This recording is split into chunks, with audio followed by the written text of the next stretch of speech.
अस्सलाम वालेकुम। आज मैं बना रही हूँ करेले और चिकन। 3 अदद प्याज लिया है, 3 टमाटर। प्याज़ों को अच्छे से काट करके फ्राई करने के लिए रख दिए।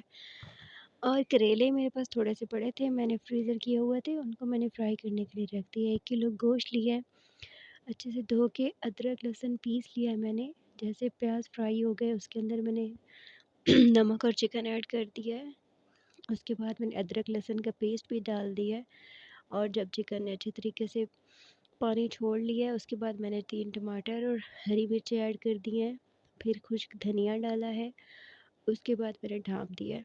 फिर थोड़ी देर बाद मैंने एक थोड़ा-सा ज़ीरा डाला है, हल्दी डाली है।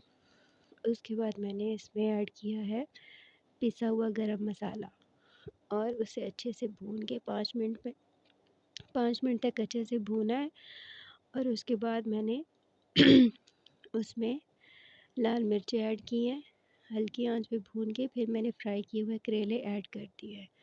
इस तरह से आप मज़ेदार सा करेले और चिकन बना सकते हैं और बिल्कुल हल्की आंच पे। उसके बाद मैंने कसूरी मेथी और धनिया ऐड कर दिए हैं। आप भी ऐसे बना के ऐड कर सकते हैं। और मेरा गला थोड़ा ख़राब है इसलिए मैं सही नहीं बोल पा रही।